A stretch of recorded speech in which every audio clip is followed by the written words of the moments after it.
Vayomer Avraham El Neharav, je vous rappelle ce qu'on avait vu auparavant. Quand vous voulez, hein, moi je suis prêt de toute manière. You disturb me. On avait vu la semaine dernière, vous avez remarqué comment je travaille, le texte, le travail de l'écrit, du dire, du non-dit, et en même temps essayer d'appréhender le verbe, la conjugaison, la grammaire, c'est-à-dire que nous rentrons non seulement dans la didactique du texte, mais dans la philologie du texte. Philologie veut dire essayer d'étudier la pensée qui se dégage du texte.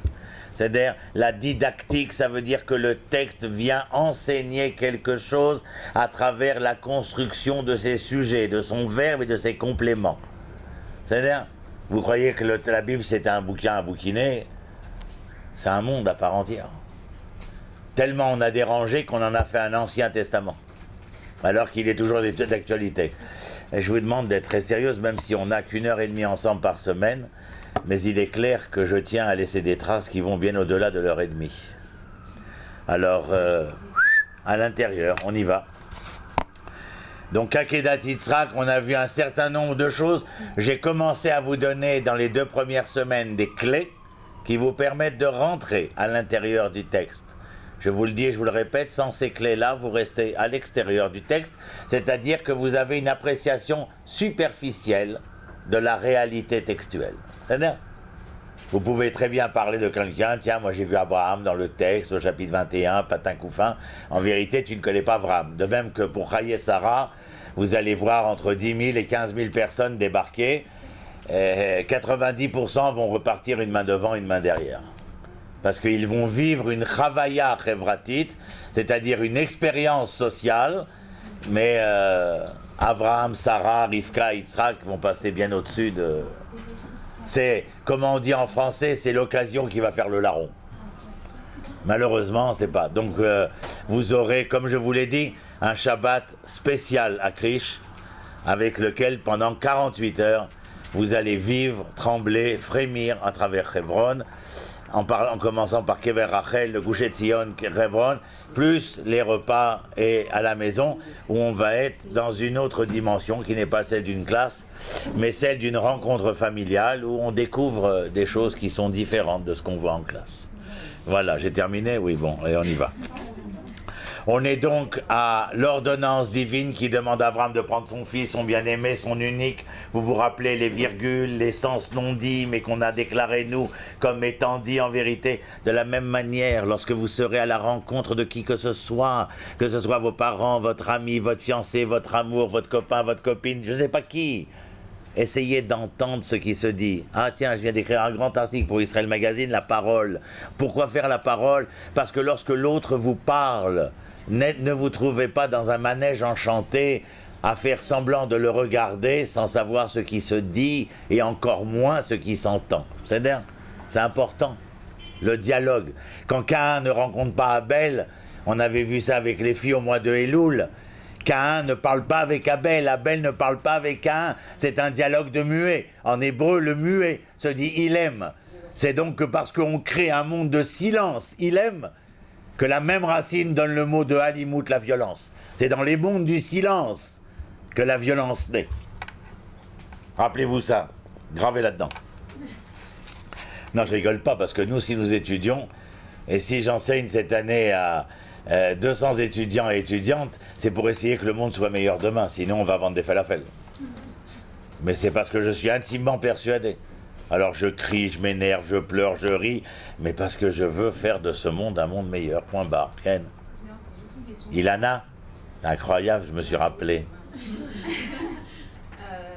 par rapport au fait de communiquer, la parole et tout, pourquoi parfois alors est-ce qu'on dit qu'il est bon aussi de garder le silence dans certains cas, parfois si on est un peu énervé, ça arrive parfois d'être énervé par rapport à une personne, ou d'être dans un état d'émotion tel que parfois on dit qu'il faut mieux peut-être garder. Absolument, il y a dans le non-dit beaucoup plus que si tu l'avais exprimé. L'expression du verbe va provoquer une réaction exacerbée chez l'autre, alors que quelquefois, d'ailleurs comme je vous l'ai expliqué une fois, dans la rencontre amoureuse comme dans la rencontre coléreuse, les non-dits sont porteurs de plus grands messages que les dires. Mais l'interprétation ne reviendra qu'à celui qui est en face. Et donc vous ne portez plus la responsabilité de ce que lui interprétera. C'est comme ça que j'ai eu ma femme. Je me suis tu. Parce que j'arrête pas de parler.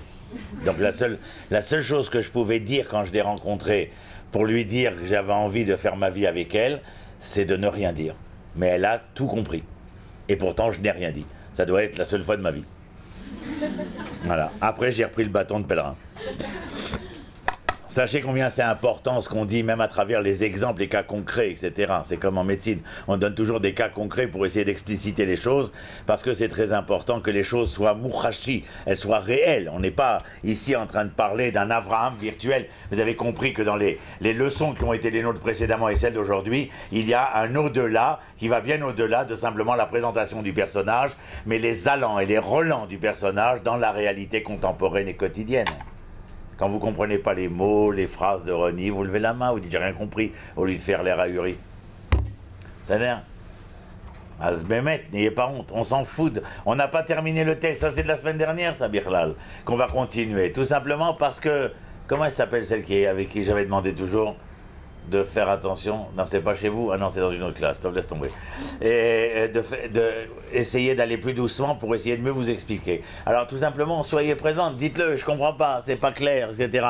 C'est clair que ça peut ne pas être clair, surtout dans un esprit qui est compliqué. C'est-à-dire, donc, n'ayez pas peur. Pasuk et Vayomer Avraham el Neharav, et Avraham dit à ses Neharav, à ces jeunes qui l'accompagnaient. Qui sont-ils? Dans le nom dit Eliezer et Ishmaël. Eliezer, son serviteur, mais comme son enfant, parce qu'il lui enseigne, et Ishmaël, c'est son enfant, vous vous rappelez, et Yechid, et Bincha, Yechidecha, Sherahavta. Il est mon enfant, il est mon unique, il est celui que j'aime. En malasot. Mais c'est dingue. Maintenant, comment parle Abraham? Je vous l'ai appris la semaine dernière. Vayomer. J'ai pas besoin de revenir dessus. Vous savez qu'on aurait pu dire Vaidaber. Or, automatiquement dans le texte, lorsqu'il est écrit Vayomer, vous dites j'aurais pu écrire Vaidaber, alors pourquoi est-il écrit Vayomer? Il est écrit Adonai, alors qu'on aurait pu dire Elohim, pour quelle raison est-il écrit Adonai? Il est écrit Elohim, alors que j'aurais pu dire l'autre, pourquoi est-ce qu'il est écrit celui-là? Vous comprenez? Pour vous c'est 10 fois plus facile que pour nous les garçons, parce que vous avez une intuition logique, naturellement présente dans l'existence qui est la vôtre. Pour les mecs, c'est hyper difficile tout ça. C'est pour ça qu'ils ont voulu diriger le monde. Mais ils sont plantés. Vayomer Avraham el Neharav, Shvu lachem po imachamor. Asseyez-vous avec l'âne qui vous a amené jusqu'ici. Ve'ani ve'anahar, et moi et l'autre jeune homme, c'est-à-dire qui? Yitzhak. Nelecha adko, nous irons jusque-là. Venishtachave, nous nous prosternerons. Venashuva elechem, et nous reviendrons. Première question, qu'est-ce que dans ce que je viens de dire vous a choqué énormément dans le propos d'Abraham? Non. Bidiou. Qu'est-ce que vous attendiez à lire quoi? Je reviendrai. Je reviens te chercher. Tov. Il revient les chercher à Yitzhak et à Eliezer et Ishmaël. Aval ici, il y a Venashuva. Commençons par le début. Il parle à ces jeunes qui l'accompagnent. Je ne sais pas s'ils sont si jeunes que ça. L'homme est chané, né à Rav. Et il leur dit, Shvu lachem, asseyez-vous, prenez place. Shvu, c'est plus que Tisha'aru, restez là. La chevet en hébreu, c'est pas seulement s'asseoir, c'est résider de manière perpétuelle.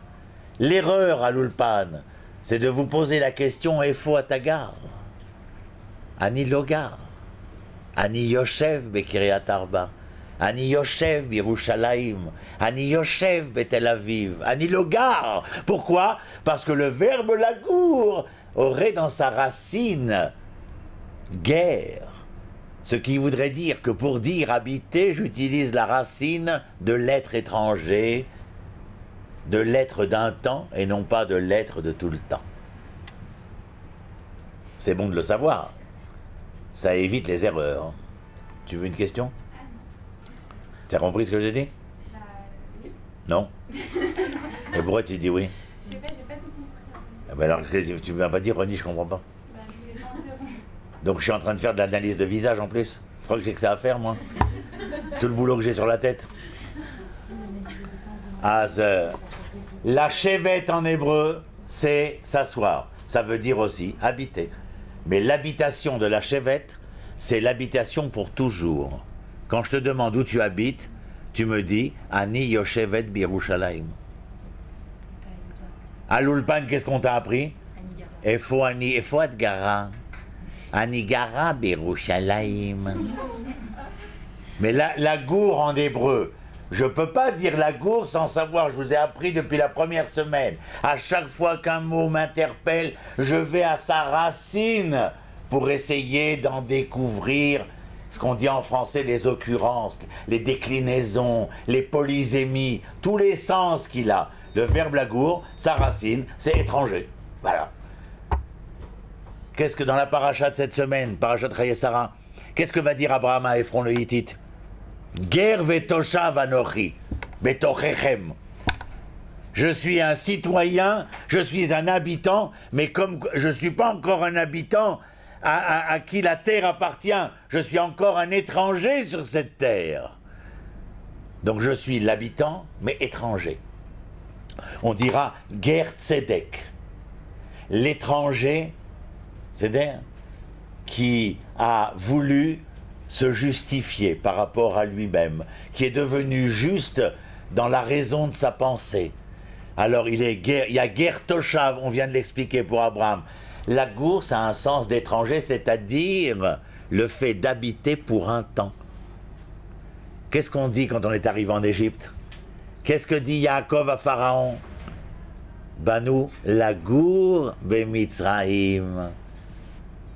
Bati lagour be Paris, bati lagour be Brooklyn, bati lagour be Trifouille des doigts de pied, bati lagour bagalout, ani yoshev ba'aretz.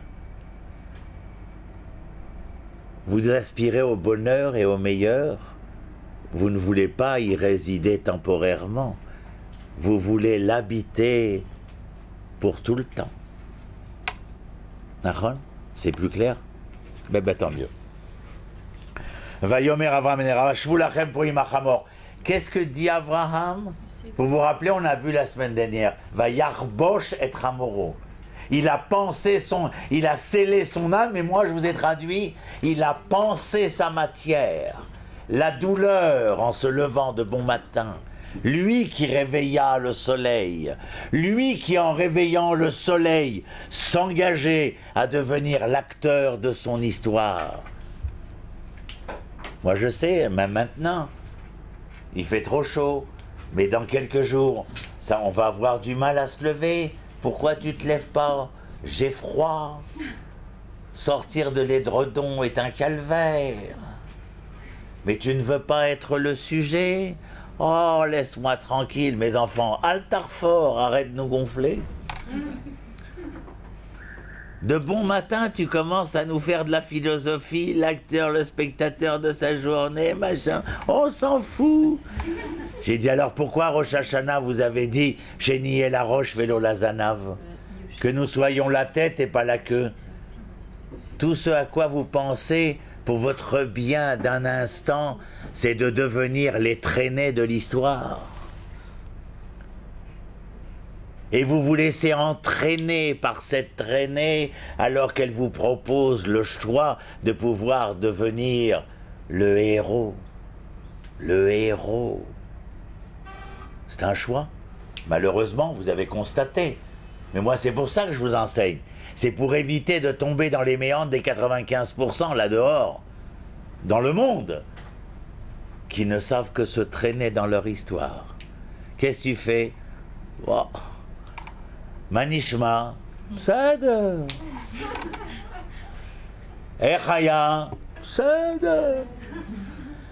Comment était le mariage? Seder. Ils ont le poids du monde sur les épaules.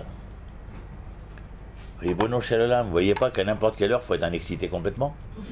À n'importe quelle heure, à 8h du matin, à 6h ce matin, machin, j'ai étudié avec Yoel, je suis parti maintenant, je vais enseigner à Roma, je vais les éclater ce soir.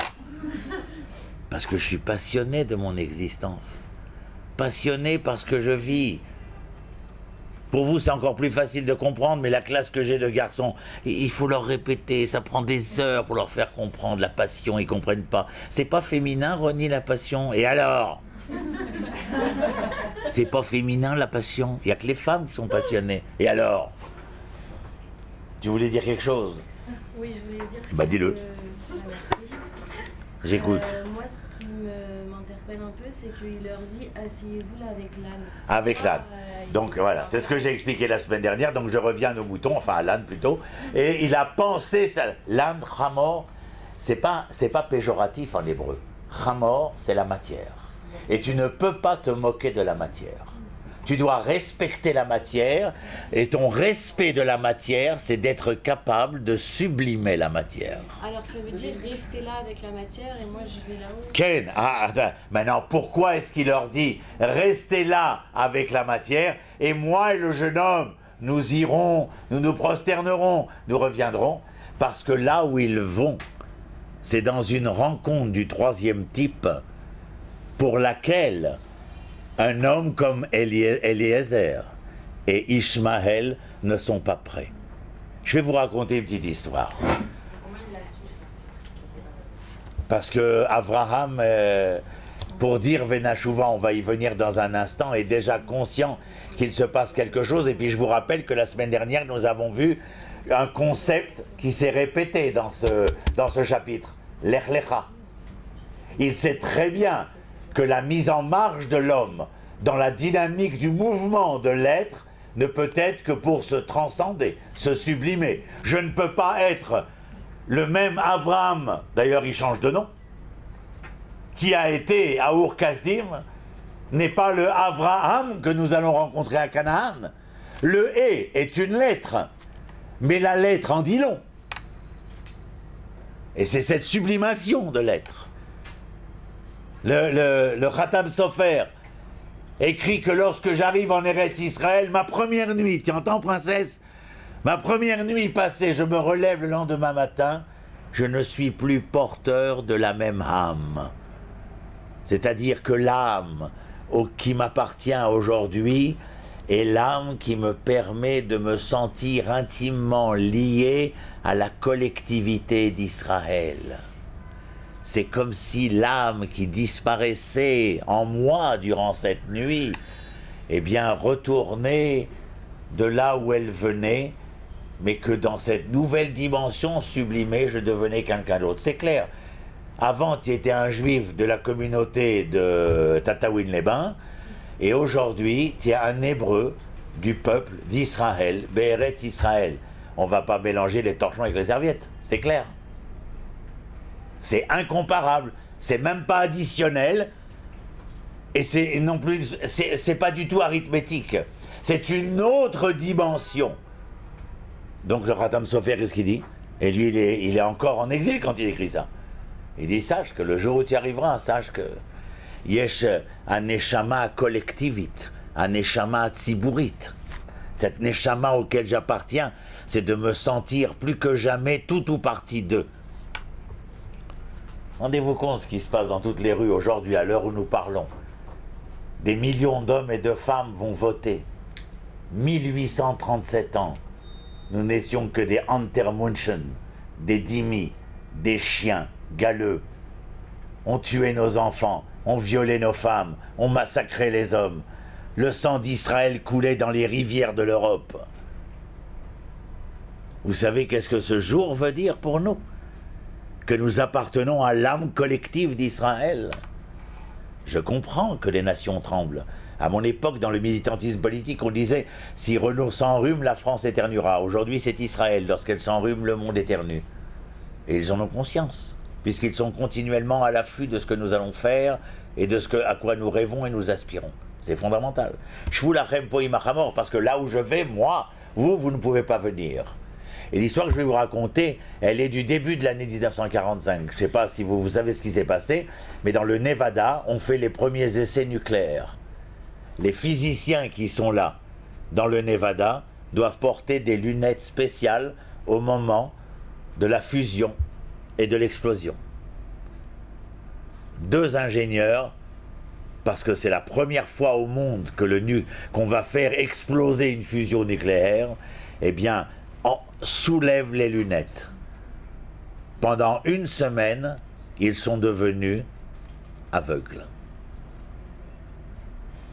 Parce qu'ils avaient vu ce que leur pupille était dans l'incapacité de percevoir réellement. Shvu lachem po imachamor, parce que là où nous allons, vous ne pouvez pas aller, parce que vous êtes encore dans cette dimension qu'on pourrait appeler matérialiste. Mais pour faire que l'on soit capable de sublimer la matière, pour lui permettre de révéler tout ce qu'elle a de sublime, il faut être prêt. On ne peut pas aller à la rencontre de la lumière gratuitement. Le matin, quand je vous réveille, j'allume la lumière, qu'est-ce que font vos yeux? Ils se ferment plusieurs fois, ça s'appelle le nystagmus en médecine. C'est-à-dire que l'œil, pourquoi se ferme et s'ouvre rapidement? Qu'est-ce qu'il cherche? À s'adapter à l'intensité de la lumière. Aussi se ferme-t-il et s'ouvre-t-il pour permettre à la lumière d'arriver par rayonnement successif. Shvu lachem po imachamor. Et moi et l'enfant, nous irons là, et là la question se pose, comment peux-tu nous dire, et nous reviendrons, puisque nous sommes conscients que tu as été pour sacrifier Yitzhak, pourquoi dis-tu nous reviendrons? Il ne peut pas dire je reviendrai, puisque pourquoi? Yitzhak il va comprendre et les autres aussi. Je ne sais pas moi si Yitzhak va comprendre. Et il ne s'est rien passé encore. Pour l'instant, on l'a vu se mettre en marche, se lever de bon matin pour d'être le maître de son jour, d'être l'acteur, et arriver au pied du mont Moria. Et l'Éternel lui a dit, tu vas te mettre en chemin. Vous vous rappelez, le deuxième Lech Lecha, c'est la dimension spirituelle, après que le premier Lech Lecha, c'est la dimension physique, la sublimation du corps. Alors là, c'est la sublimation de l'esprit. C'est pas non seulement que de ton corps tu as été capable de faire quelque chose, mais qu'est-ce que tu fais de l'être que tu es? Sublimer la voir, c'est bien, mais c'est insuffisant. De la même manière que Rabbi Yehuda Lévi, dans le Sefer HaKuzari au XIIIe siècle, écrira « Sortir son corps de l'exil ». Il n'y a pas de quoi fouetter un chat, mais sortir l'exil de son corps.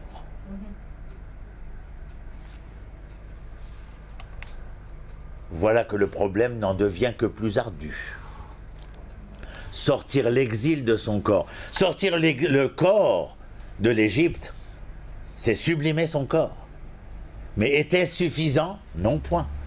Fallait-il encore sortir l'exil de son corps pour sublimer qui? Le corps? Non! L'être! La dimension spirituelle de l'être. Pas spirituelle comme le catéchisme. Spirituel dans le sens de l'esprit qui fait se mouvoir l'être, qui le met en mouvement, qui lui donne un projet auquel il aspire dans son devenir. Abraham est persuadé du projet. Il est persuadé du devenir. C'est-à-dire que dans l'inconscient de la mémoire collective d'Abraham, il y a quelque chose qui s'exprime malgré les faits où ses jambes l'ont engagé. Il y a quelque chose dans la conscience, dans la mémoire collective d'Abraham qui fait que l'Éternel ne peut pas être celui qui me demande de tuer mon enfant alors que je combats les tueurs d'enfants depuis l'origine des temps.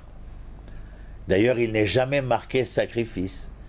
Il est marqué, on appelle ça Akeda. Akeda, c'est pas sacrifié. Akeda, c'est ligature.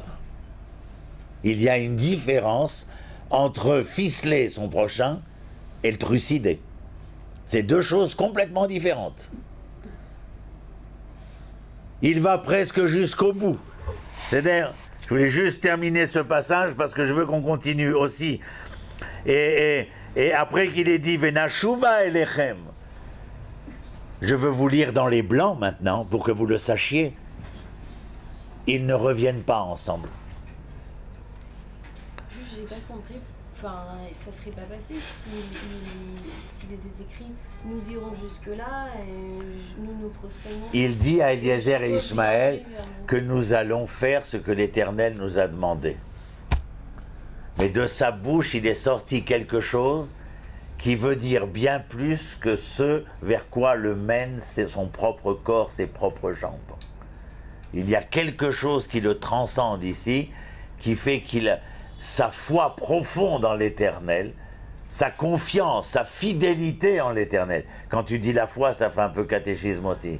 Mais sa fidélité, sa confiance en l'Éternel font que cet homme est capable d'entrevoir à l'intérieur de l'épreuve la possibilité de pouvoir sortir grandi de cette épreuve et que ce ne peut pas être ce que l'on pourrait entendre dans le texte, c'est-à-dire d'offrir en sacrifice son propre fils.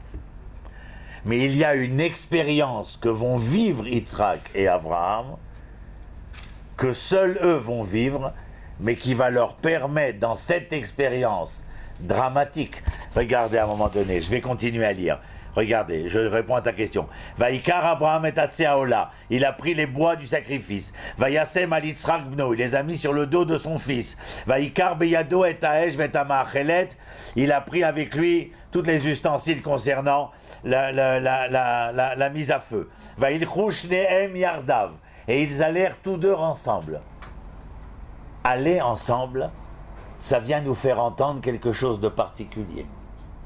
Vaïlchouch nehem yardav, je vous rappelle qu'Yitzhak n'a pas 3 ans, il a 33 ans.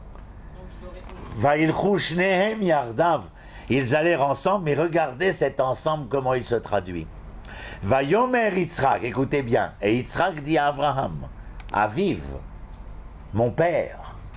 Vayomer, Abraham Aviv, il dit à Abraham son père. Vayomer Avi, et il dit, père. Vayomer, le père.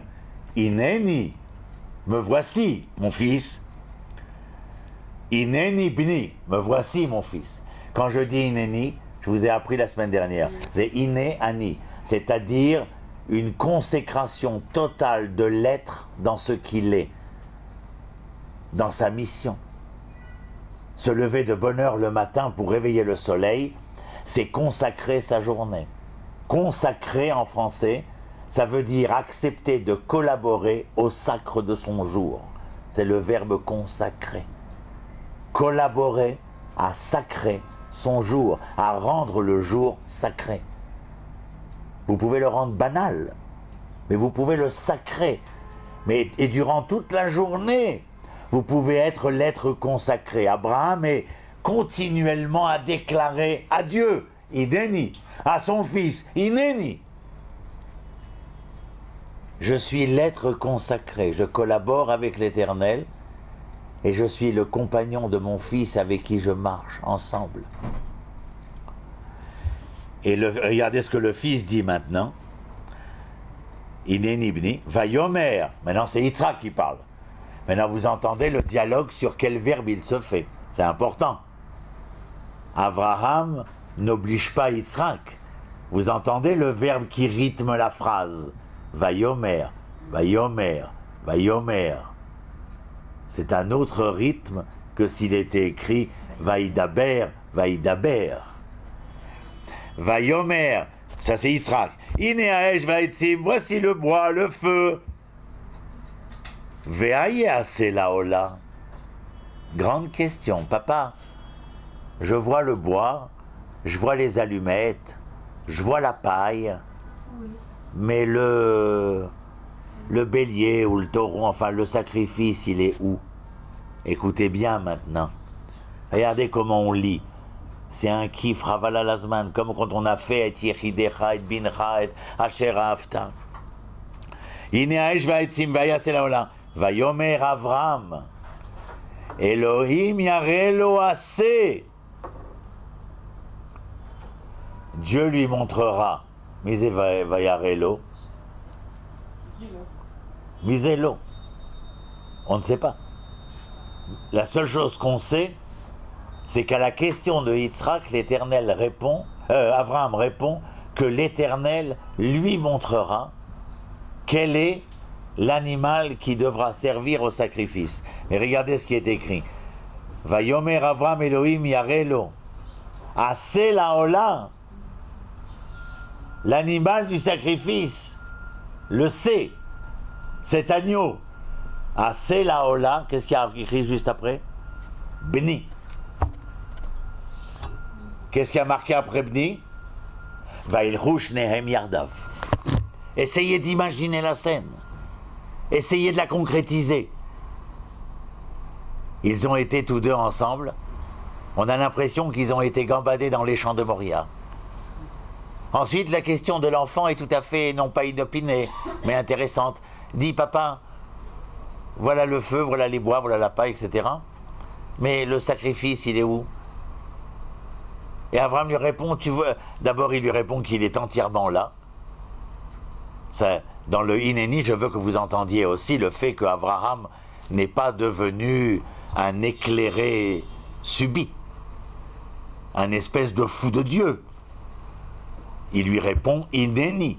Ça veut dire que je suis entièrement là, en mon âme et conscience, bien entendu.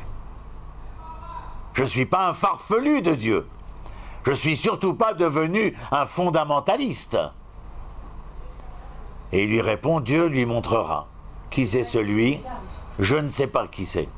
La vérité, je n'ai pas de réponse jusqu'à aujourd'hui sur qui est lui. Mais ce n'est pas eux. Mais il lui répond, ensuite, qu'est-ce qu'il lui dit? Aseh laola bni.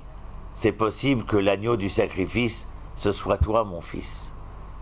Alors je m'attends à voir un homme de 33 ans lui dire c'est pas ce qui était prévu au programme, tu viens de me dire que l'animal il va lui montrer, etc. Non, vous entendez le silence de Yitzhak? C'est qui cet homme?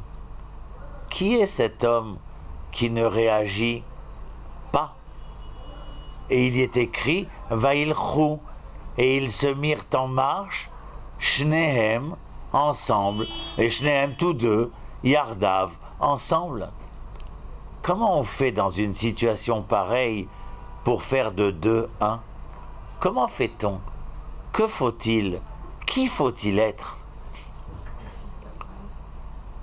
Vous voulez que je vous dise, les princesses? C'est pas là que ça s'est déroulé. Ne cherchez pas la réponse ici. Cherchez la réponse sous Ferdinand et Isabelle de Castille. Cherchez la réponse dans les attaques des croisés sur Worms et Mayence. Cherchez la réponse dans le ghetto de Varsovie. Cherchez la réponse à Auschwitz-Birkenau. Cherchez la réponse dans toutes les gares d'Europe pendant plusieurs années. Ervailchou Shnehem Yardav. Moi j'ai une question. Oui. Pourquoi Sarah n'est pas partie du projet? Pourquoi Sarah ne fait pas partie du projet? Tu as raison, c'est une bonne question. Je ne sais pas pourquoi Sarah ne fait pas partie du projet. Je sais que celui par lequel, durant toute l'époque patriarcale jusqu'au premier temple, l'identité de l'être passe non pas par la mère, contrairement à ce que nous connaissons aujourd'hui, mais passe par le père. Ce que les musulmans ont perpétué d'ailleurs. Celui qui est convoqué ici dans l'épreuve, c'est Abraham et ce qu'il représente de manière emblématique dans l'histoire. Ce n'est pas Sarah qui est remise en question ici pour se sublimer, c'est l'être Abraham.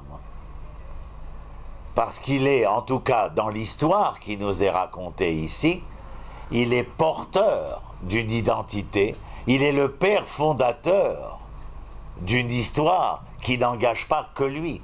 L'histoire ici, et que ceux qui ne comprendront pas de quoi Israël est dépendant resteront à côté de l'histoire avec la matière, mais que ceux qui sont prêts à s'engager devront y aller ensemble. Ce n'est pas simplement l'histoire d'Abraham, mais c'est Abraham en tant que père fondateur. L'orientation de l'histoire, telle que dans l'intervention de Sarah vis-à-vis d'Ishmaël, de Rivka avec Yaakov et Esav, c'est une orientation morale de l'histoire. L'orientation ici de la dimension identitaire, elle se joue entre Elohé Abraham, entre Abraham, Yitzhak et Yaakov. C'est la raison pour laquelle nous rappelons que nous sommes les enfants de ces pères et du Dieu d'Abraham, d'Yitzhak et de Yaakov. C'est à travers eux que la dimension identitaire va se transmettre. Et si épreuve il doit y avoir, c'est à eux de traverser l'épreuve essentielle qui doit leur permettre de pouvoir se sublimer, comme je l'ai dit, c'est-à-dire essayer de trouver, comme dans le mouvement perpétuel de l'histoire, ce qu'il y a de meilleur, ce qu'il y a de mieux pour que le projet de l'Éternel puisse se réaliser.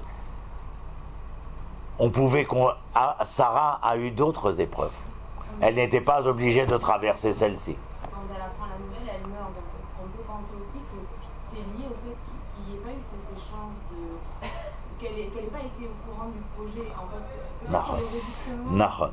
là-dessus, tu as entièrement raison. Il y aurait certainement beaucoup à dire sur le fait qu'elle ait été laissée, selon le Midrash, c'est-à-dire dans le blanc, laissée dans l'ignorance de ce qui allait véritablement se passer. Je crois que c'est, comme je l'ai écrit dans le texte qui se publie cette semaine, je crois qu'elle n'est pas morte par douleur, mais qu'elle est morte d'inquiétude. Mais je ne pense pas que ce soit une bonne question de dire mais pourquoi Sarah ne fait-elle pas partie de l'épreuve?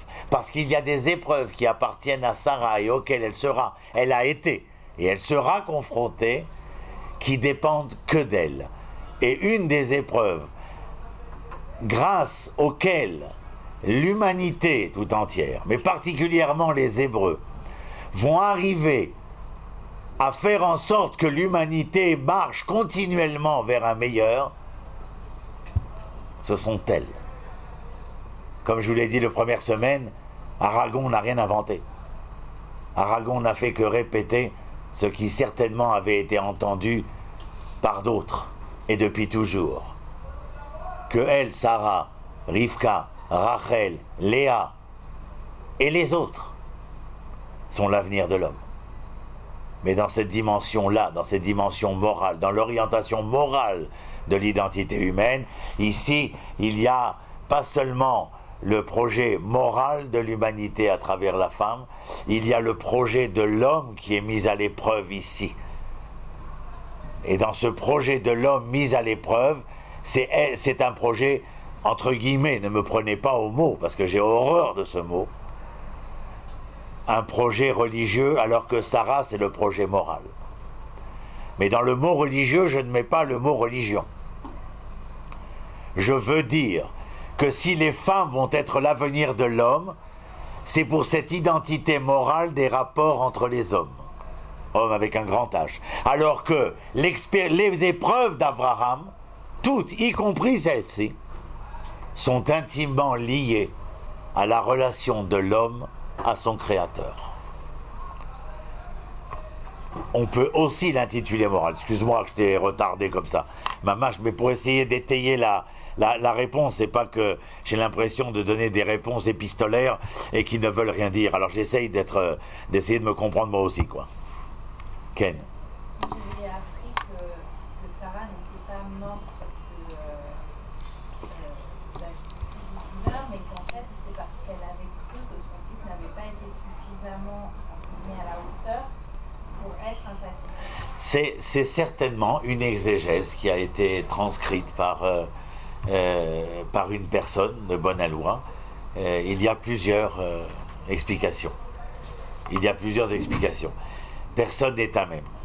Concernant l'épreuve d'Abraham, il me faudrait vous rajouter ici, bien que, je vais finir la phrase, Vaïlchouch Nehem Yardav, il est écrit Vayavo el Amakom Asher Amar Lo Elohim, ils sont arrivés au lieu dit que l'Éternel avait indiqué, Vaïven Sham Abraham et Amizbeach. Et il a construit là-bas l'autel bien sûr à UTEL, Vayaror et Haïtim, Vayakod et Yitzhak, il a ligaturé Yitzhak, son fils. Vayasem Oto la Misbehar, il l'a placé sur l'autel. Miméa la Haïtim, au-dessus des bois. Il va jusqu'au bout de l'épreuve. Vaishlar Avraham et Yado, Vaikar et Amachelet. Il a levé sa main, il a pris l'ustensile, le couteau si vous voulez. L'Ishrot et Beno, pour sacrifier son fils. Vaikra elav malach Adonai minashamaim, Vayomer Avraham, Avraham. Et l'ange l'interpelle et lui dit Avraham, Avraham. Quand c'est répétitif dans le Tanar, la traduction c'est Lachon Riba, un langage d'affection. C'est ça que chez les Tunisiens on répète 2 fois. C'est-à-dire Avraham, Avraham, c'est un langage d'affection. Et qu'est-ce qu'il répond? Vayomer ineni. Il n'est pas dans une transe. Regardez ce qu'il répond. L'enfant est ligaturé, il a levé la main, il a le couteau dans la main, l'ange l'interpelle et qu'est-ce qu'il répond? Ineni. J'ai pas perdu la tête, j'ai pas perdu la raison. Ne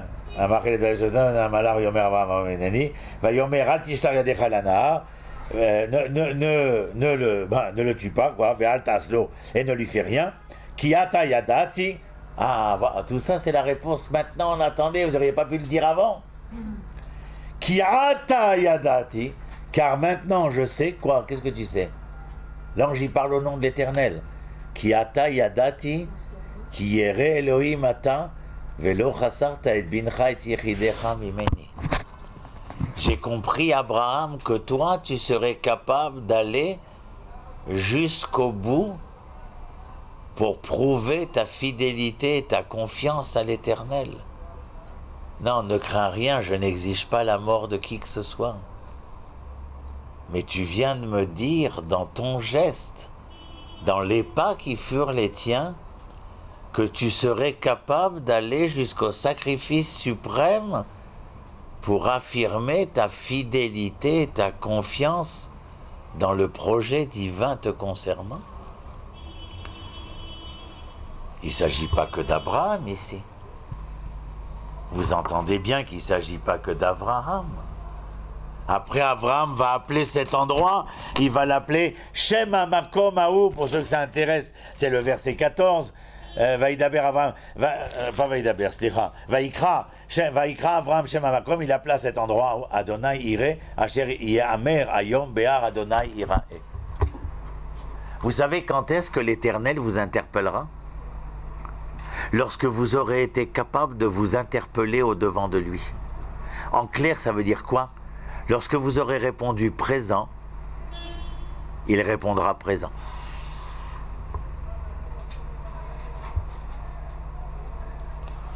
Le Maharal de Prague va encore plus loin. Non seulement vous devez répondre présent pour que lui prenne conscience de ce que vous venez de dire, mais aussi pour que le dialogue s'établisse. Dialogue. Le logos à 2, la parole échangée à 2. Le Maharal de Prague va plus loin. Il dit, le dialogue avec l'Éternel ne sera possible, écoutez bien les princesses, le dialogue avec l'Éternel ne sera possible que lorsque vous aurez établi le dialogue avec l'autre.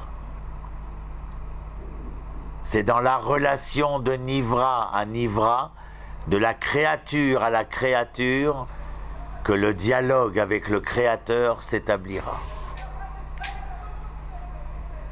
Quel dialogue entre Abraham et Yitzhak, dans ce qui est à même d'être... Il y a 2 termes dont je fais très attention dans leur utilisation, le drame et la tragédie.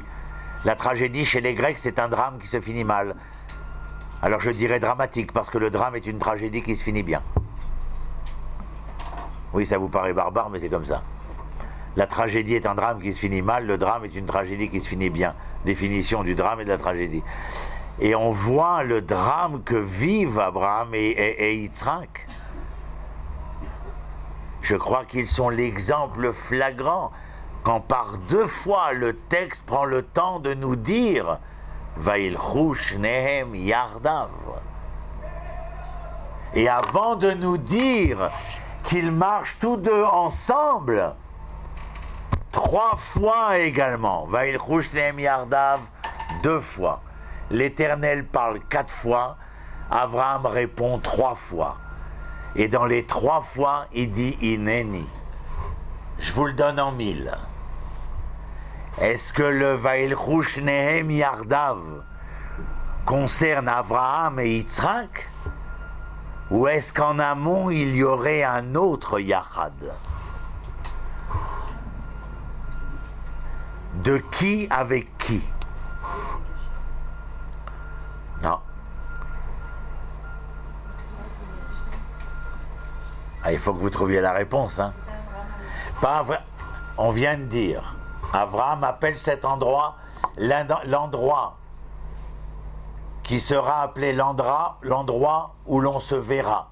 Mais l'endroit sera celui où l'on se verra que lorsque tu auras été capable de te faire voir.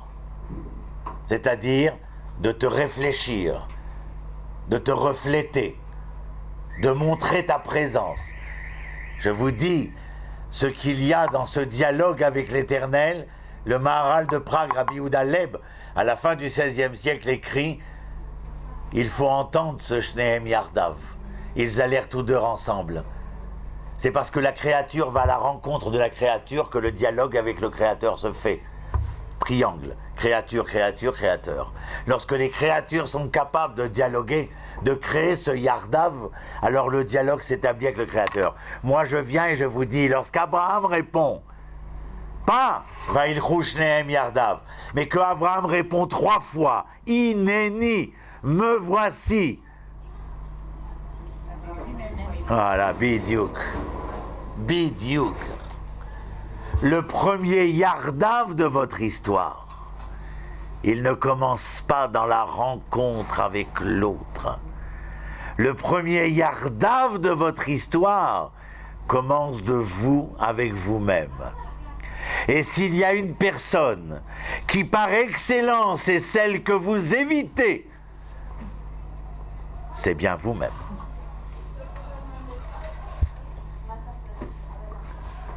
Vous vous rappelez quand je vous ai montré l'iPhone la première semaine, à l'application des calendriers?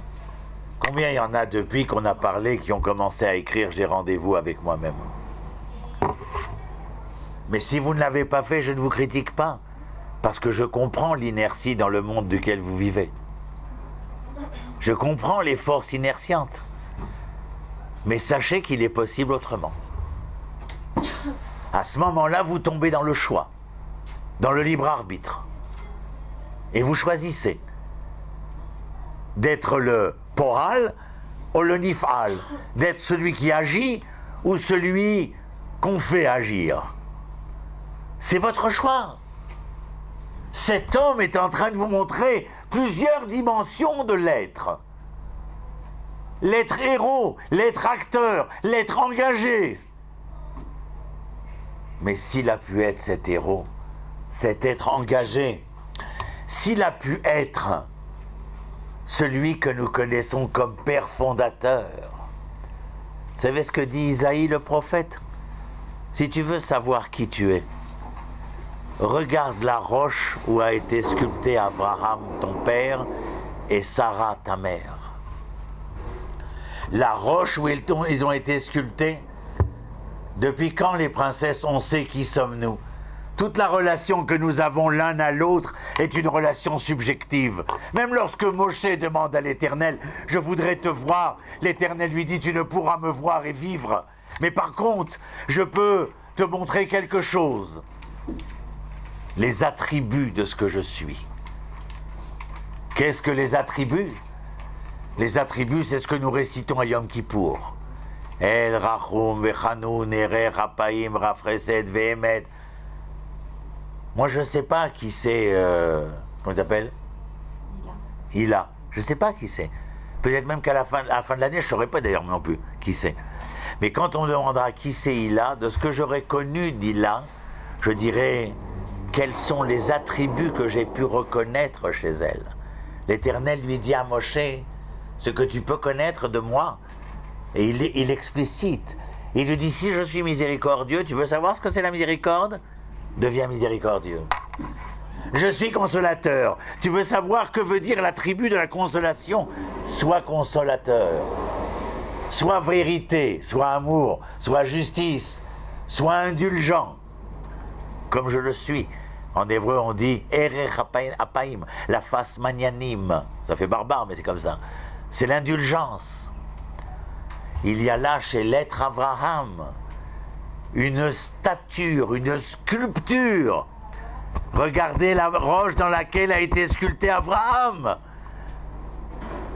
Votre père et Sarah, votre mère. Tu vois, on ne l'a pas oublié. Mais parce qu'Abraham est dans une épreuve et Sarah est dans l'autre, comme on l'a explicité précédemment. Mais Abraham, regardez comment il agit, comment il réagit, comment il se comporte, comment il se conduit, où va-t-il? C'est simple pour lui. Vayarbosh et Tramoro. Vous avez vu un père emmener son fils à la mort et y aller de mon cœur. Qu'est-ce qui se passe dans cet homme? Qui est cet homme? Vous en avez la stature, la sculpture. Comme l'ange lui dira, « Ah, maintenant je sais que pour ta fidélité à ce à quoi tu crois, tu es prêt à aller au sacrifice suprême. » Moi j'imagine Abraham, il s'est assis. Et il a commencé à dire à l'Éternel, tu sais, je suis un peu prophète. Des fois tu me donnes l'Esprit Saint. Je les vois, les villages de Worms et de Mayence. Je les vois, les massacrés de Lutèce sous le roi d'Agobert. Je le vois, le Saint-Louis, qui n'était pas un saint sadique, mais un véritable sadique autodafé, la littérature juive. Je les vois souffrir à la Renaissance, au Moyen-Âge, dans le siècle des Lumières pour les autres, l'obscurité pour eux. Je les vois par milliers, par myriades, par millions rentrer à l'intérieur de ces enceintes. On leur dira des fois, convertissez-vous, tout ira pour le mieux. Après tout, croire en l'acrobate, ça peut pas être si mal que ça. Et eux dire non. Et même ceux qui dirent oui trouvèrent le moyen de ne pas t'abandonner. On les appellera des maranes. Comment raconter le rabbi de Gour? Un rescapé nous a raconté que mon grand-père, le rabbi, quand il est rentré avec tous ses chassidim à Birkenau, il leur a dit, Anachno, il savait, il leur dit, nous rentrons sanctifier le nom de l'Éternel, Dieu d'Israël. En rentrant, dites avec moi, Shema Israël, Hachem Elokeinu, Hachem Echad. C'est des fous. On va les traiter de fous. Tu comprends, l'Éternel? Ils vont tous copier sur moi. Ils vont tous vouloir être sculptés dans la même matière, d'être prêts d'aller jusqu'au sacrifice suprême pour cette fidélité, pour cette confiance. On a les images que de ce qu'on connaît d'il y a 70 ans. On n'a pas les images de ce que nos pères et nos mères ont vécu durant toutes les époques. Je vous ai dit qu'en vérité, Yitzhak ne revenait pas avec son père. Alors il y a deux choses que je veux vous apprendre, ce sont les blancs. La première, pourquoi Abraham a-t-il été si éprouvé avec cette 10e épreuve qui est la plus difficile?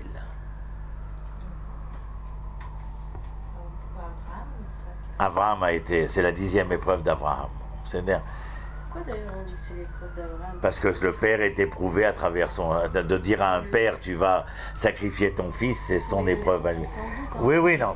D'accord, il était en âge de... Ken, absolument, absolument. Mais encore une fois, si tu veux, le Tanakh, il vient et il a un projecteur. Et à chaque fois, il allume sur un événement où les personnages vont jouer un rôle essentiel. Il est évident qu'on pourrait allumer plusieurs projecteurs parce qu'au moment où cette scène se déroule, il y a d'autres scènes qui se passent. Mais on ne peut pas tout dire, mais essayer de garder un fil d'Ariane qui va nous permettre de mieux entendre le monde auquel nous aspirons pour demain. Et cela à travers non pas l'événement, mais à travers les hommes qui vont faire les événements. À travers non seulement comment les hommes vont faire les événements, mais comment les hommes vont vivre l'événement. Vivre l'événement, ça veut dire aussi réagir à l'événement. Certains diront, c'est impossible, vous les connaissez? Certains diront, et on ne leur jette pas la pierre, je me convertis. Certains feront tout pour ne pas être reconnus pour ce qu'ils étaient. Certains décideront aussi, même après la guerre, comme dans ma famille, de vouloir disparaître dans la foule, de faire en sorte que on les remarque plus. On va même au tribunal d'instance pour changer le nom, le prénom, tout. Mais le message qui passe au-delà de l'histoire et qui va interroger tout le monde, même un monsieur comme Frédéric Nietzsche dans Par-delà le bien et le mal. Comment un peuple aussi spolié, aussi assassiné, violé, violenté, a-t-il pu traverser les méandres de l'histoire alors que les empires ont disparu? C'est une bonne question, n'est-ce pas? Non seulement vous avez survécu, mais en plus vous avez le culot de redevenir un peuple et l'outrecuidance de redevenir une nation. De vous mettre à reparler la langue qu'on disait morte et à vous raconter des histoires qu'on n'entendait plus depuis 1837 ans. Vous comprenez que ça peut déstabiliser.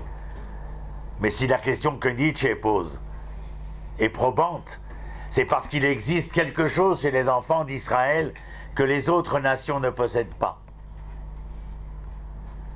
Et ce qu'Abraham traîne avec lui, je dis traîner avec lui, parce que c'est en le sublimant qu'il va devenir sa couronne, c'est ce que Jean-Baptiste Vico découvrira à la Renaissance. Il est bien avant Mendeleïev qui lui va classer les teneurs en atomes de la chimie. Eh bien lui va classer les nations dans un tableau qui s'appelle le tableau de Juan Battista Vico. Et dans ses écrits de la Renaissance, de la même époque que Leonardo da Vinci, il écrit « Un seul je n'ai pu classer, c'est le peuple des Juifs. Et si je n'ai pu les classer, c'est parce que je n'ai pas trouvé quels étaient les critères, quelles étaient les normes qui les régissaient de la même manière que les autres nations. Aussi, permettez-moi de vous dire, si mon tableau est le tableau du classement des nations dans l'histoire, Israël restera pour moi, écoutez bien, le peuple de la méta-histoire. Juan Battista Vico. Méta-histoire. Mais c'est la physique, mais c'est la métaphysique. L'histoire est la méta-histoire. C'est-à-dire, en fin de compte, 200 ans, 300 ans avant Nietzsche, il lui répondait à sa question. Un peuple qui ne dépend pas des normes et des critères. Un peuple qui est transcendant. Un peuple qui est méta-historique. Sinon, vous êtes incapable d'apporter une réponse à l'omniprésence de l'existence d'Israël encore et toujours aujourd'hui. C'est absolument impossible.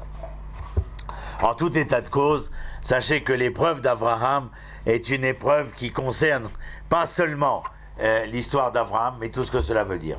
Deux choses je voulais vous dire. La première, c'est que la 10e épreuve d'Abraham, elle concerne le fait que dans ses tractations avec Abimelech le Philistin, et que Abimelech demande un traité de paix entre les Philistins et la famille d'Abraham à Beersheba, au puits où l'alliance va se faire sur les 7 moutons, Beersheba, Abraham promet Jérusalem à Abimelech, aux Philistins.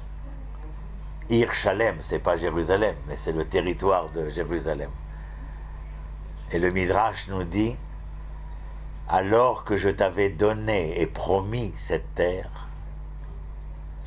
tu en remettais une partie à celui qui était là. Je ne sais pas si cette année ça me prendra de vous faire le cours sur les Philistins, mais c'est un cours de géopolitique tanachique extraordinaire, puisqu'il touche à l'instant présent. Mais tu as donné de la terre promise et donnée à un peuple qui n'est là que pour contrecarrer le projet du don et de la promesse. C'est l'épreuve d'Abraham. Abraham, dans l'alliance qu'il a faite avec Abimelech, il aurait offert à Abimelech le terroir de la ville de Chalem. La ville de Chalem, c'est Jérusalem. C'est-à-dire?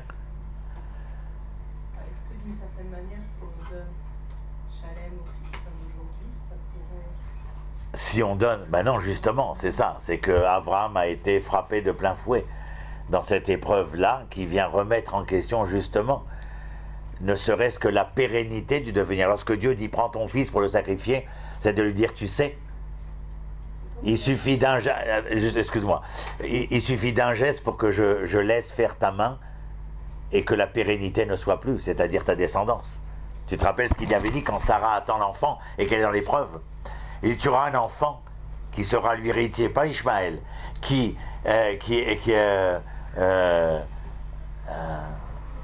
bon, le verset il m'a disparu, mais je veux dire, Yitzhak sera, par toi sera appelé Yitzhak, c'est-à-dire que Yitzhak c'est la descendance. C'est le Père et le Fils, sans Saint-Esprit bien entendu. C'est le Père et le Fils. Et il y a une pérennité d'assurer. Je peux arrêter cette pérennité-là. L'épreuve, elle va pas jusqu'au bout. Mais le Midrash dit que l'épreuve qui vient éprouver Abraham, c'est de lui prouver que dans le geste qu'il a fait vis-à-vis d'Abimelech, il avait, par son geste, par la promesse de bon cœur qu'il avait faite, de bon cœur, par esprit de paix, que la promesse qu'il avait faite, c'était coupé dans la viande fraîche, on dit en hébreu, l'artor bebassar achai, c'est-à-dire trancher quelque chose d'Israël et qui, par voie de conséquence, l'empêcherait de pouvoir devenir ce qu'on attend de lui, parce qu'il serait dans un manque quelque part. L'épreuve, elle vient remettre en question aussi Abraham vis-à-vis de cela. Le fils que tu as eu, ce n'est pas pour avoir un enfant et dire « Tiens, j'ai un enfant ». Peut-être à vous, je l'ai dit, je ne sais plus à qui je l'ai dit, enfin l'homme chané. L'amour fait que je et tu deviennent nous. Et l'amour et nous, un, ça fait 2 fois 13, 26, l'Éternel est parmi nous. Lorsqu'il y a l'amour et l'unité du couple et que l'Éternel est présent, les 52 c'est Bet Noun, ça veut dire c'est un garçon, non. Ça veut dire que c'est Ben, mais pas le garçon. Ça veut dire que c'est Ben, racine du verbe livnot. Tous les matins dans la tfila, tous les hommes qui vont à la tfila, ils disent Al tikra banaïr, ne lis pas tes enfants. Al tikra banaïr, et là, bonaïr. Ne lis pas tes enfants, mais ceux qui te construisent. Tu vois, Abraham, il m'aurait fallu simplement un geste pour faire en sorte que l'enfant qui était le tien, qui est le tien, puisse être conjugué à l'imparfait, au passé, et faire en sorte que celui qui devait construire ne puisse plus construire. Il y a comme un parallèle, comme une analogie, dans le fait que la terre que je t'ai donnée, comme je t'ai donné cet enfant, tu as décidé d'en prélever un morceau. Voilà, ça c'est une chose. Comment vous faites le lien entre l'épisode avec Avimelech et le sacrifice la ligature d'Yitzhak? Le lien entre la ligature d'Yitzhak, c'est pas moi qui le fais, c'est le Midrash, c'est l'exégèse biblique. Nos sages qui nous expliquent que la 10e épreuve d'Abraham serait liée. La remise en cause de la pérennité de la famille d'Abraham comme un rapport analogique de la remise en cause de la pérennité de la terre donnée et promise par l'Éternel. Le fait d'amputer la terre serait comme une remise en question de l'assurance de cette pérennité. Vous voyez qu'on touche à des sujets très très actuels. La deuxième chose, qui n'est pas moins actuelle, c'est que, en vérité, les deux reviennent. La seule chose, c'est qu'il y a marqué Venashuva, nous reviendrons. Mais il n'y a pas marqué Venashuva Yardav. Yahad, ben ensemble. Il n'y a pas marqué Venashuva Yahad. Il n'y a pas marqué on reviendra ensemble. Eh ben voilà, c'est ce que je vais dire. C'est gentil de me tendre la perche. Yitzhak n'est pas rentré avec son père, qui est allé rejoindre Eliezer et Ishmaël, se dirigeant vers Hebron. Ishmaël rejoindra sa mère, mais c'est là que la réponse se fait. Lorsqu'Ishmaël dira au revoir à Eliezer et à Abraham quittant Hebron, il se dirigera vers le village de Be'er Lechai Roi, là où sa mère Agar réside. Mais sa mère ne sera pas toute seule, parce que juste quelques instants précédant sa venue, un autre homme était venu voir Agar pour lui dire quelque chose. Cet homme, c'est Yitzhak. Yitzhak est venu voir Agar. Il va apprendre chez Agar que sa mère est morte. Je vous rappelle que dans le texte que nous lirons ce Shabbat, il est écrit Vaïcha Yesara mea shana ve'esrim shana ve'sheva shanim ve'shnecha Yesara vatamot Sara bekirat arba ou Hebron be'eretz Kenad vayavo Abraham lispot Sara. Ribono shel olam, ma c'est vayavo Abraham. Et Abraham est venu. Et il vous manque pas quelque chose? Il est où? C'est là que le Midrash dit, il est en route. Il est en route. Vous avez raison de dire c'est très compliqué parce que lorsque Abraham a dit à Sarah, moi je ne peux pas me séparer de Ishmaël. Et Sarah lui a dit, on ne peut pas vivre dans un foyer où un enfant est la promesse du sourire et l'autre est en train de nous faire voir l'ironie de l'histoire. Je ne peux pas vivre dans un monde où l'ironie est, où le ton est acerbe. C'est Ishmaël. Vous vous rappelez qu'est-ce qui est marqué? Ishmaël, metzachek.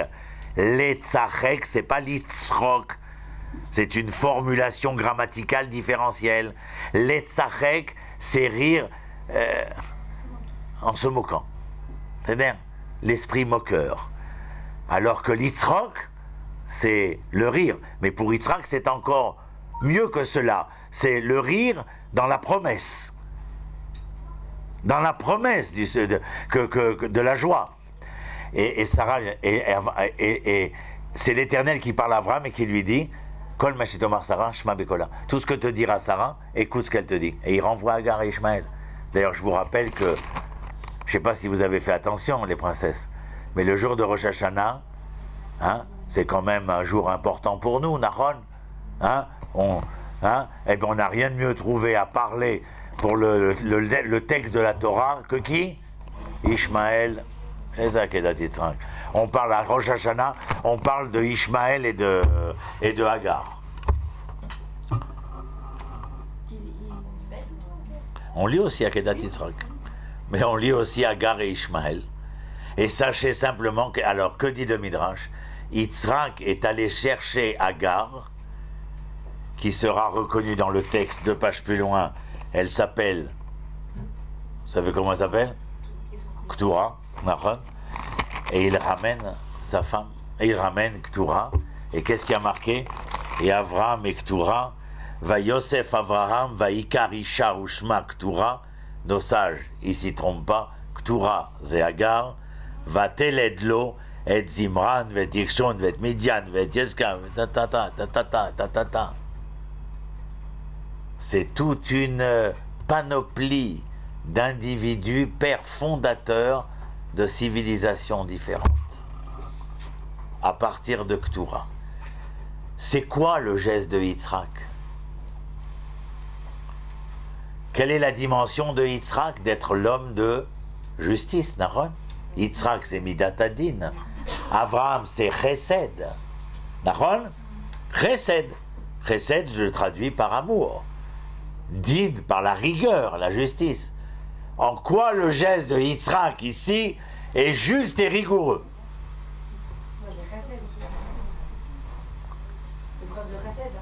Ben non, je ne peux pas dire que Yitzhak agit par chesed. J'essaye de comprendre Yitzhak à travers le caractère particulier de Yitzhak. Oui, je peux dire que c'est du chesed, mais ça ne m'intéresse pas de dire ça. C'est trop facile. Il accepte le din, justement. Quel din? De quoi tu parles? Moi, je n'ai pas compris déjà où il est parti chercher Agar. Yitzhak est allé à Be'er Lechaïroi, il va voir Agar, il rencontre Ishmaël, il dit à Agar et Ishmaël, vous ne pouvez pas rester à Be'er Lechaïroi, vous revenez à Eloné Mamré, à côté de Hebron, là où habite Roni. Voilà. Bah, je vous pose la question, moi. Qu'est-ce que vous croyez, que j'ai toutes les réponses? Parce qu'il veut la justice. Maintenant, la seule chose pour comprendre l'équation, c'est que le bonhomme en question, c'est un homme de justice et de rigueur.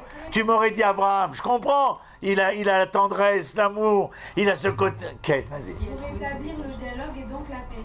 Et le créateur. Oui, certainement. Il y a Ça peut être très juste, Nahon, ça peut être ça aussi. Quoi d'autre? Il peut plus être atteint par les moqueries de Agar. Ah, ça c'est bien aussi. Il ne peut plus être atteint par les moqueries de Ishmaël, puisque lui vient en redescend. Hein? Il vient de passer une étape. Ouais, il descend de la montagne sans cheval, et il est arrivé, en descendant cette montagne, il est clair, Banot, que l'Abraham qui descend et le Yitzhak qui redescend ne sont plus les mêmes Yitzhak et Abraham. Excusez-moi de vous dire, mais face à l'épreuve, à l'adversité, si vous avez transcendé l'adversité et l'épreuve, tu n'es plus la même femme. Tu n'es plus la même femme. La femme qui a jamais accouché et qui a fait un accouchement, c'est pas la même femme. Elle a vécu un événement qui grave quelque chose en elle. C'est-à-dire, avoir été célibataire, se retrouver marié, c'est une épreuve. Comment disent nos sages, plus dure que celle de la mer Rouge, d'avoir fendu la mer. Dans vos réponses, il y a quelque chose, quelqu'un a quelque chose à dire encore sur Yitzhak? Il a appris la mort de Sarah chez Agar, c'est ça? Oui. Bah, oui. Mais ramener Agar à son père et Ishmaël dans le giron familial, Peut-être qu'il savait, Matam Chapes, qu'est-ce que tu cherches? il savait qu'il avait un rôle aussi à jouer dans l'histoire par rapport à lui et par rapport à sa descendance. C'est-à-dire, tu peux dire, comme elle dit, la rigueur de l'histoire. On va savoir. Mais rendez-vous compte ce que ça veut dire pour vous aujourd'hui, quoi. Je veux dire, ce qu'est en train de faire Yitzhak. Je ne sais pas si vous vous rendez compte. Il le ramène dans le giron familial. Écoutez bien, les princesses. Israël, ça s'écrit Yuchin Resh Aleph Lamed. Vous pouvez lire Yachar El, droit vers l'Éternel, mais vous pouvez lire Issar El. Il se rebelle contre l'Éternel. Attendez. Quand notre enfant ne va pas droit et se rebelle, comment fait-on pour le ramener dans le droit chemin? On voudrait que la première chose vis-à-vis de nous soit que cet enfant soit Qu'est-ce qu'il faut qu'est-ce que je peux demander à cet enfant de faire, d'agir pour qu'il s'aide à retrouver le droit chemin quand il a choisi la déviation? Comment est-ce qu'on dit en français? Si mon enfant a perdu la raison, je veux lui faire Ishmaël. Manitou Zecher Tzadik Livracha Aziz. Quand Israël et Issarlel et qu'il a perdu Yachar El, il y aura toujours quelqu'un dans le giron familial chez Yashmiya Lo El qui lui fera entendre El. Ça vous embouche un croix. On vient de la replacer. Mon Dieu. On l'a refait là? Ouais, c'est ça. C'est ça qui leur a demandé de partir.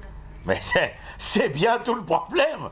Tu as entièrement raison, princesse. C'est ce qu'on a dit tout à l'heure. Même l'Éternel s'est mêlé. Même l'Éternel, il a dit à Abraham, je sais, tu l'aimes, ton fils, mais quand elle te dit quelque chose, rappelez-vous ce que je viens de vous dire, hein.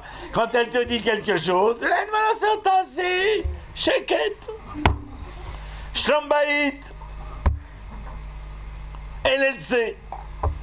Toi, tu es Chochma, les lettres de Koachma, la force du quoi. Tu es l'homme de la question, de la recherche.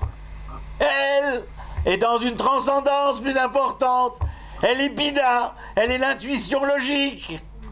D'ailleurs, tous les mots de ces Shabbat, tu lui donneras à respirer un peu de la bougie quand elle sera éteinte, pour qu'elle sente un peu de qu'est-ce que c'est que la nature de l'homme dans la force du quoi. Parce qu'elle ne connaît pas, elle est naturellement. Quand elle voit des nuages noirs, elle sait qu'il va pleuvoir. Toi, quand tu vois les nuages noirs, tu dis, tiens, qu'est-ce? Et elle de te dire, il va certainement pleuvoir, Miss Météo.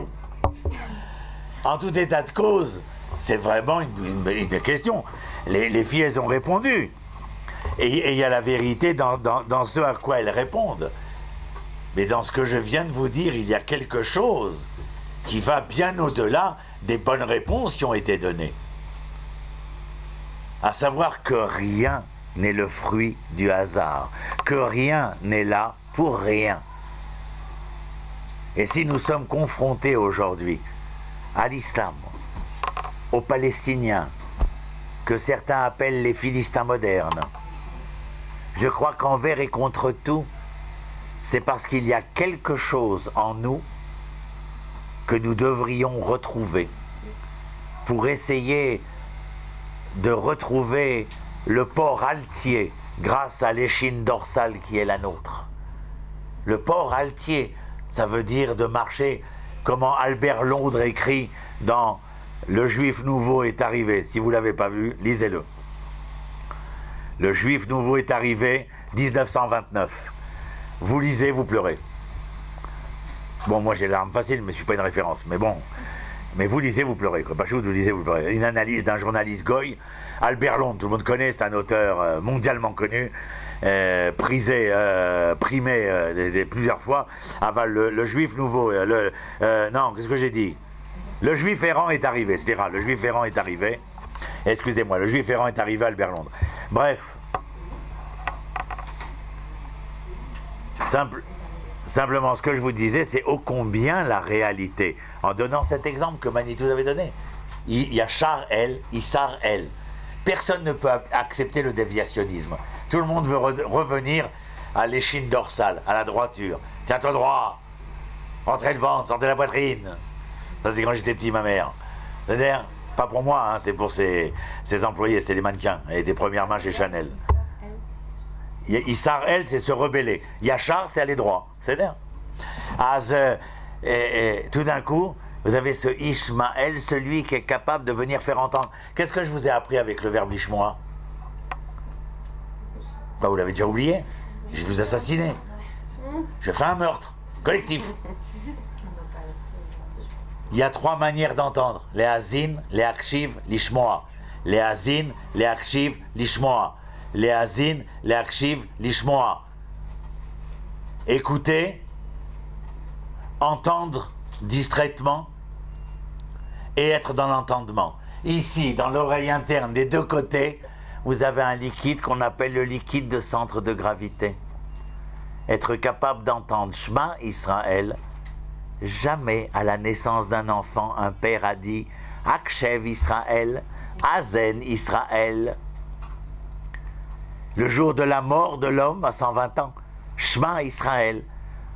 Aucun des endeuillés n'a dit Hazen Israël, Akshev Israël, mais Shema Israël. Pourquoi? Parce que celui qui est dans le bon entendement est capable de préserver son équilibre. Ishmaël, lui sera celui qui, si jamais vous n'êtes pas capable d'entendre par vous-même, vous fera entendre raison. Ouah!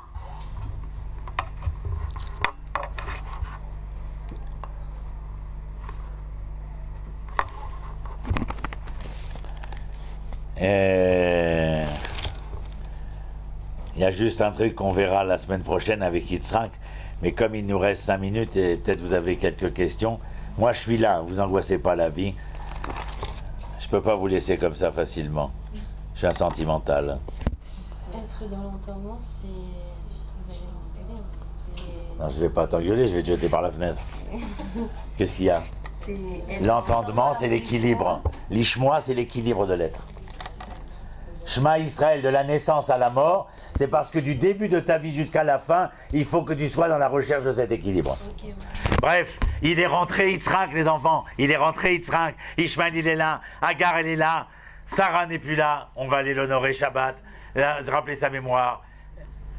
Et que fait Abraham? Regardez. Bananote, vous m'écoutez?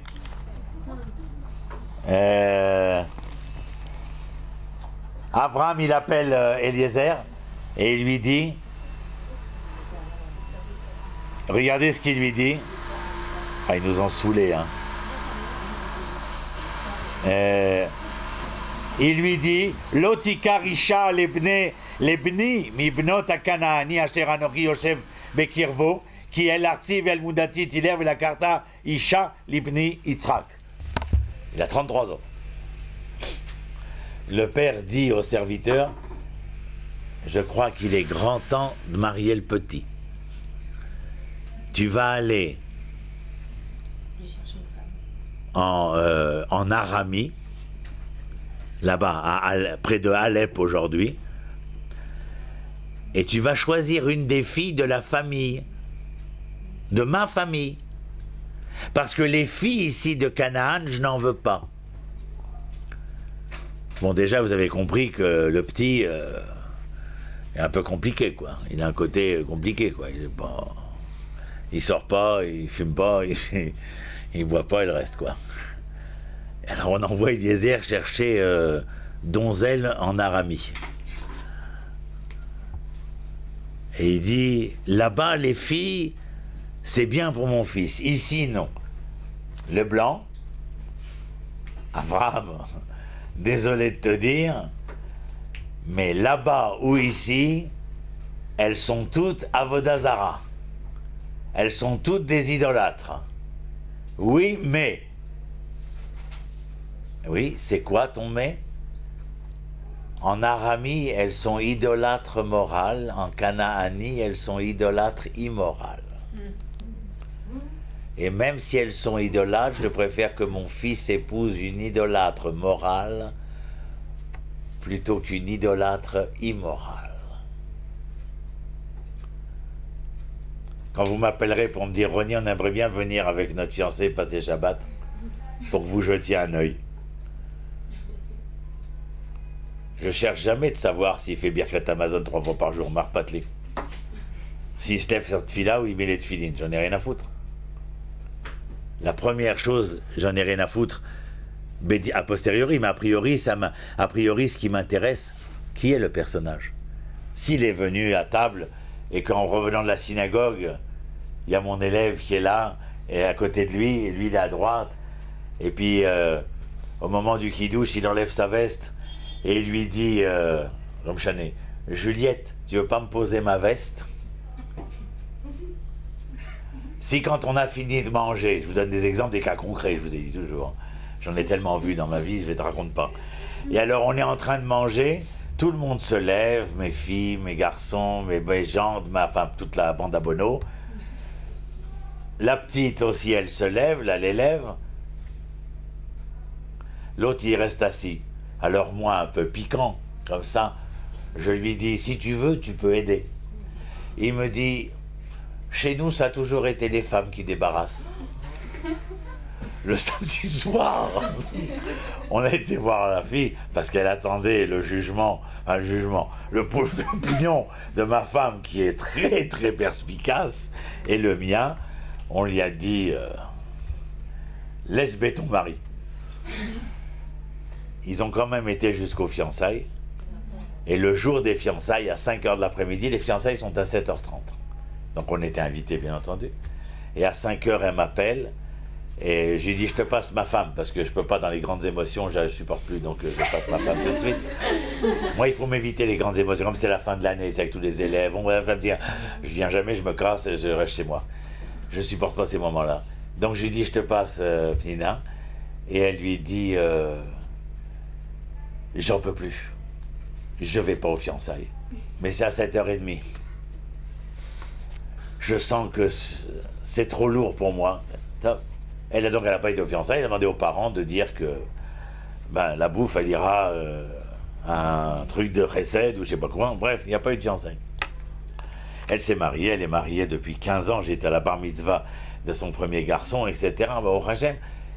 Mais le garçon en question, malheureusement, l'identité morale a une valeur prépondérante. Ce garçon, plus tard, parce que dans le milieu francophone, je veux dire, ça parle beaucoup, ça circule beaucoup.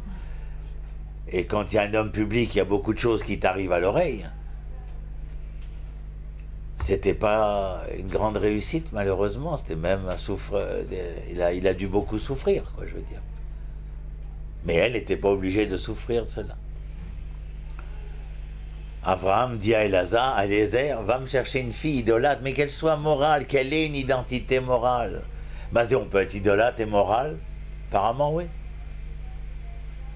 Mais ce que nous cherchons à travers Yitzhak, à travers Yaakov, parce que même Yaakov, il va prendre une fille de là-bas, je vous signale. Et dans la même famille, en plus. C'est persiste et signe. Il n'en prendra pas une, il en prendra deux. Là, ça en prend 4, pardon, avec les servantes. Alors là, c'est... Et foncièrement, il y a ici un message. Je voulais vous dire, mais pour finir sur un ton souriant, comme Yitzhak l'est, quand Eliezer va rencontrer Rivka, on verra la semaine prochaine comment, pourquoi, etc. Il la met à dos de chameau. Vous imaginez qu'il fait très chaud, n'est-ce pas? Sur les chameaux, il y a, un peu comme dans Laurence d'Arabie, cette espèce de dé nuptial sur le chameau, toute voilée, et ils gambadent, eux et tous les gens qui accompagnent Eliezer, et ils approchent de Hebron. Et le texte nous dit, et Yitzhak est sorti pour dialoguer dans le champ. Il est tout seul, fait il veut des doutes, il s'isole. Il est sorti dans les champs. Et là, il y a un truc, je suis obligé de le raconter parce que c'est trop beau. Enfin, bien sûr, c'est un peu ma description à moi aussi. C'est ma lecture des Blancs. Il y a, comment elle s'appelle? Rivka. Elle se tourne vers Eliezer, mais imaginez la scène 5 minutes.